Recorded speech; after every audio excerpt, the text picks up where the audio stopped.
Hello friends, अशोकाइज में आपका स्वागत है। फ्रेंड्स, आज डे 15 है और डेली टारगेट में ये 15वीं सीरीज़ है। ठीक है। और दोस्तों क्षमा प्रार्थी हूँ, आज सुबह मैं इसको नहीं डाल पाया। ठीक है, किसी कारणवश बहुत ज़्यादा व्यस्तता थी, इसलिए मैं इसको थोड़ा सा लेट डाल रहा हूँ। लेकिन कल आपका सैटरडे और संडे रिवीजन रहेगा, तो कल एक वीडियो आएगी जिसमें हम रिवीजन वाली वीडियो डालेंगे। ठीक है। और संडे रहेगा, तो संडे और सैटरडे आपको रिवीजन करना है अच्छी तरीके से। ठीक है। इसके साथ साथ आपको आज जो करना है वो आप सीरीज करना है रीजनिंग का। रीजनिंग में आपको सीरीज टॉपिक पढ़नी है अच्छे से और कॉम्प्रिहेंशन करना है। 5 कॉम्प्रिहेंशन आपको डेली प्रैक्टिस करना है, जिसमें कि 10 प्रश्न आपको डेली करने हैं।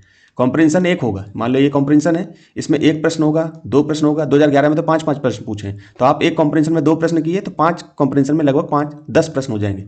ठीक है, 10 प्रश्न, तो डेली आपको 10 प्रश्न कॉम्प्रिहेंशन से करने हैं। और दोस्तों ये सीरीज बहुत ज़्यादा लाभदायक है, आप चाहो तो इसको कहीं पर भी आप देख लीजिए, क्योंकि ये मेंटरशिप में मैं ये प्रोग्राम करा रहा हूँ, तो इसी के थ्रू मैं सोचता हूँ कि आपको भी वही लाभ मिल जाए जो मेंटरशिप के बच्चों को मिल रहा है। तो जो ग्रामीण क्षेत्र के बच्चे हैं उनको कहीं से भी कोई गाइडेंस की भूमिका नहीं नजर आती है, तो वो हम अदा करने की कोशिश कर रहे हैं। तो आपको घबराने नहीं दोस्तों।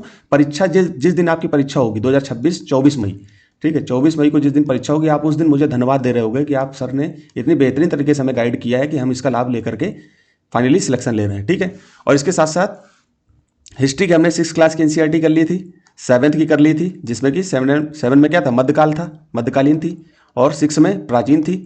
और इसके साथ साथ 8th क्लास ये मॉडर्न हिस्ट्री की है। ठीक, इसमें नई एनसीईआरटी सारी पढ़नी है अभी आपको।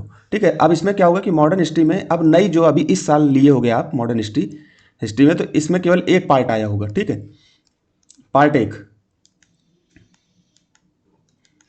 जो है आपका एक आया होगा, समझ में आया। लेकिन अब जो पुराने बच्चे हैं, जो 2022 से पहले जो किताबें 23 से पहले जो लिए थे, तो उनमें 2-2 पार्ट बन के आ रहे हैं, पार्ट 1 पार्ट 2। ठीक है, तो उसमें भी घबराना नहीं है। जो पुरानी जिनके पास है वो पुरानी पढ़ें, जिनके पास नई है वो नई पढ़ें। ठीक है, तो आपको घबराना नहीं है, बहुत आराम से जो है आपको इसको पढ़ना है। तो दोस्तों घबरा करके नहीं पढ़ना है, परीक्षा आपकी आसानी से क्लियर हो जाएगी, बिल्कुल परेशान होने की जरूरत नहीं है।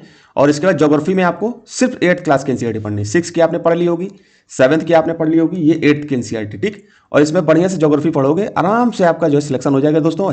और ज्योग्राफी में आपको 6 से लेकर के 12 तक की एनसीईआरटी के अलावा कुछ भी नहीं पढ़ना है। तो मैं यहाँ से आपको डेली गाइड कर रहा हूँ कि आपको ऐसे पढ़ना है, इस तरह से आप गाइड मुझसे लीजिए और आराम से इसका लाभ उठाइए। और दोस्तों ये आप अगर चाहोगे तो मैं इनके चैप्टर भी लिख दूंगा, ज्योग्राफी में कौन कौन से चैप्टर हैं। हालांकि पूरी पढ़नी है, इसलिए मैंने इनमें चैप्टर नहीं बताए। तो आपको घबराना नहीं दोस्तों, बिल्कुल आराम से, बिल्कुल परीक्षा की तरफ ध्यान नहीं लगाना है। परीक्षा है 24 मई को, लेकिन आपको परीक्षा की तरफ ध्यान देकर के अपने आप को डिमोटिवेट नहीं करना है कि परीक्षा बहुत नजदीक आ गई, हमने अभी तक कुछ नहीं पढ़ा है। अभी बहुत समय है दोस्तों। प्रीलिम्स में लोग 3 महीने पहले ही तैयारी करते हैं, कोई दिक्कत नहीं है। आपने अगर लेट तैयारी करी कोई दिक्कत नहीं, घबराने की जरूरत ही नहीं है। जैसा मैं गाइड करता जा रहा हूँ बस ऐसे आप करते रहिए। और मोबाइल से थोड़ा बच के रहिए, क्योंकि मोबाइल में लोग रील्स देखने लगते हैं, उसमें बहुत सारा समय आपका चला जाता है। ठीक है, तो मोबाइल से दोस्तों बचना है। ठीक, ऐसे तैयारी करनी है, आपका आराम से सिलेक्शन हो जाएगा। तो फिर दोस्तों यही तक रखते हैं, धन्यवाद।